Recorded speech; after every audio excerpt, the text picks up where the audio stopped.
Hey, welcome back to my YouTube channel, the home channel for trainers, coaches, content creators, and service providers. It's been a minute, but you're back.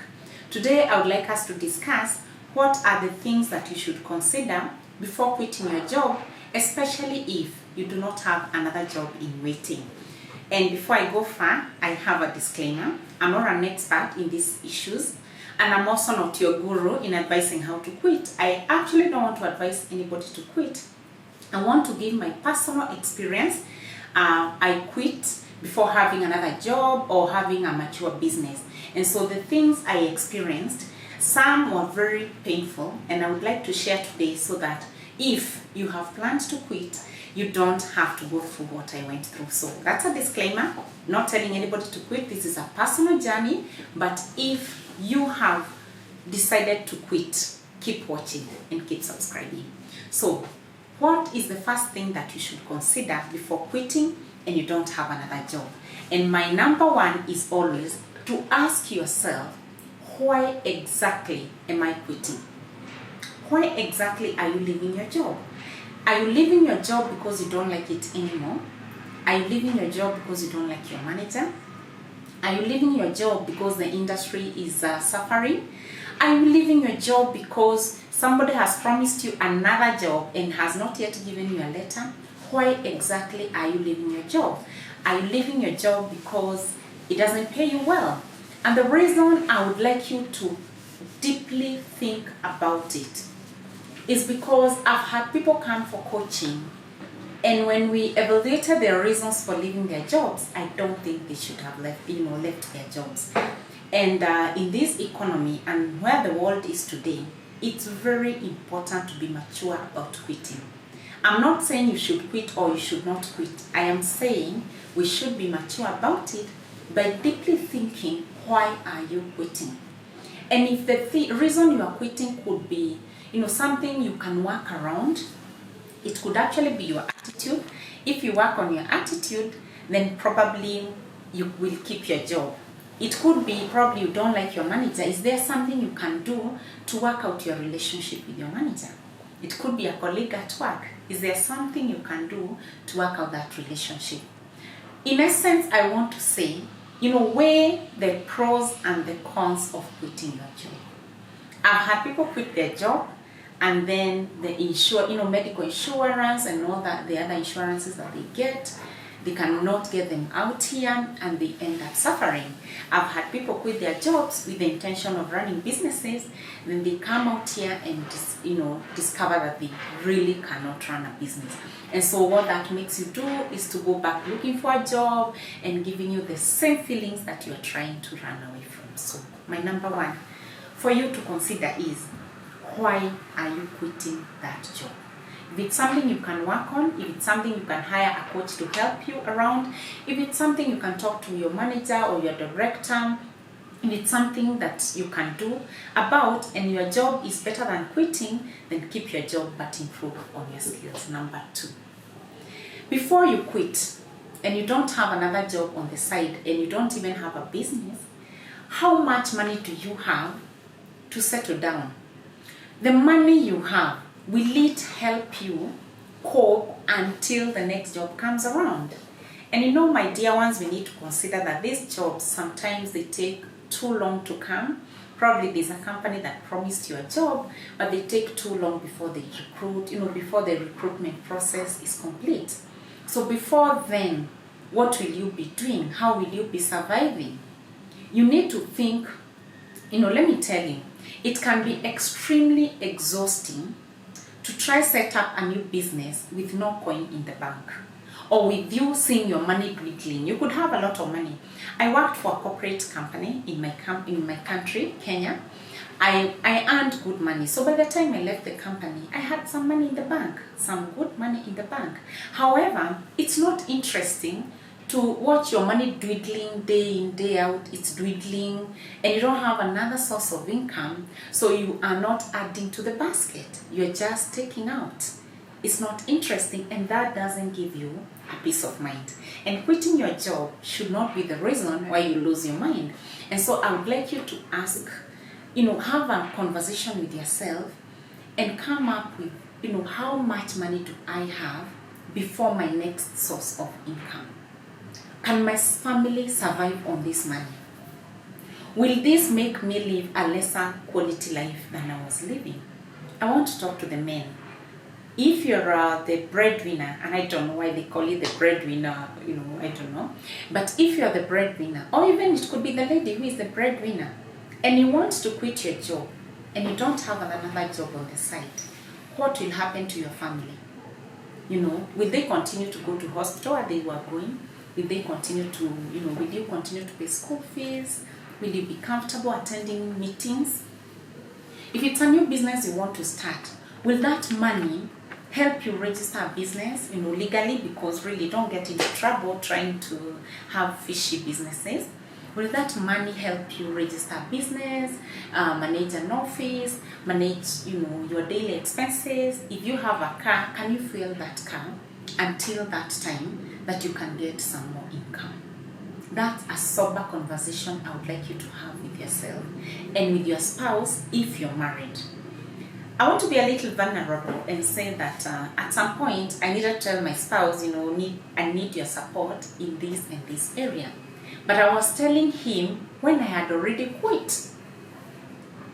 So I would like you to have this conversation with your spouse before you quit and ask each other, if I quit and no job is forthcoming anytime soon, can we survive on your money? Can we survive on your salary, or can we survive on your business revenues? Can we survive? I was lucky to have someone who supported me. I've had to deal with business people whose spouses are not supporting them. And that's depressing. And some of the reasons businesses fail is because you don't have peace of mind. You cannot think straight to build your business. And the reason is you don't have money to operate. And that's a risky place to be in.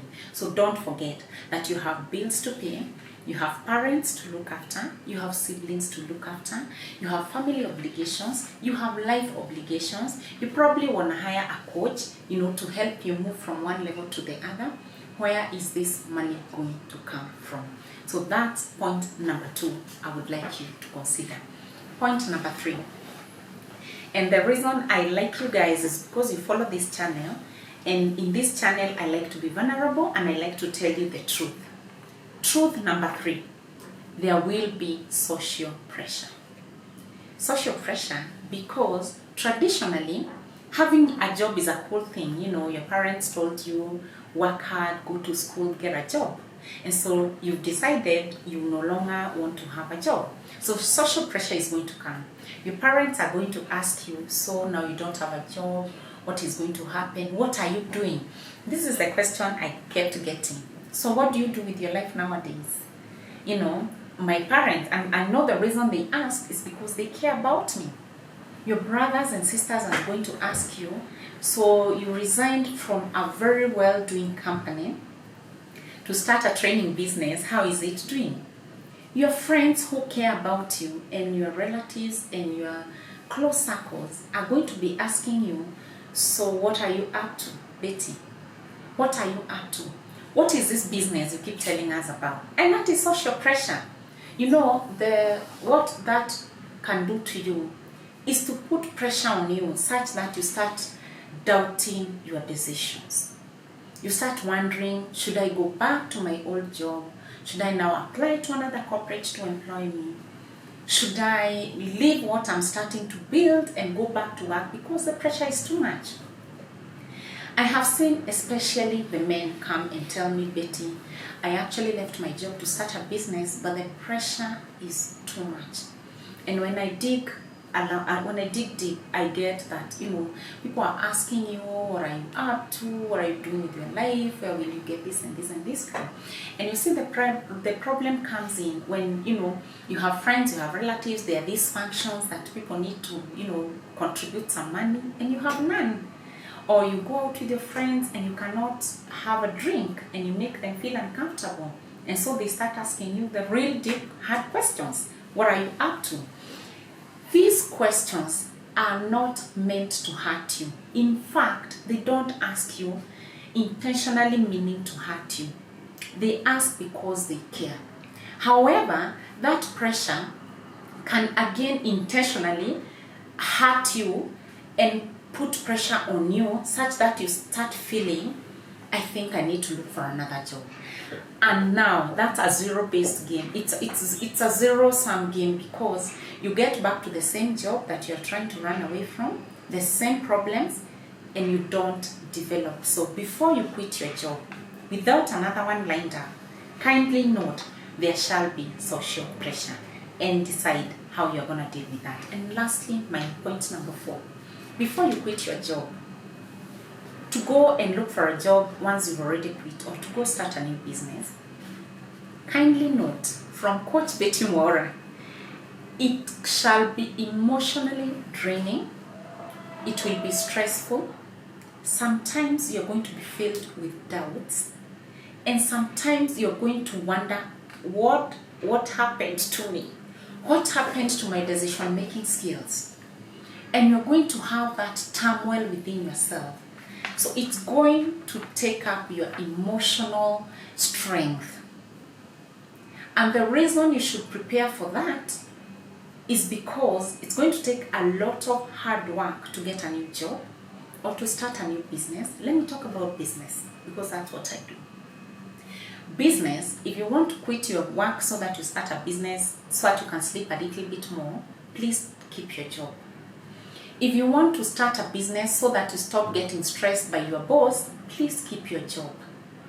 If you want to start a business so that you can go and choose all the nice clients and the nice colleagues to work with, please keep your job. New businesses are hard work. It means you're going to be working long hours. It's not about 9 to 4 or 9 to 5 or 8 to 4 or 8 to whatever time. Your own business, it's 8 till done. It's 8 till revenues. And so it's going to put pressure on you. It's going to be hard work. It's going to be long hours. You're going to be working over the weekend when everybody else is resting. You will not know that it's Christmas because you need to pay bills. It's going to call for hard sacrifices. You're going to miss all those good social events because a client needs their work done and done on time.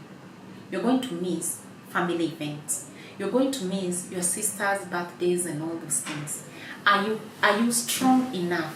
Are you emotionally intelligent to deal with all kind of emotions that come with you missing out, you having to work so hard, you having to lose out on a lot of other things?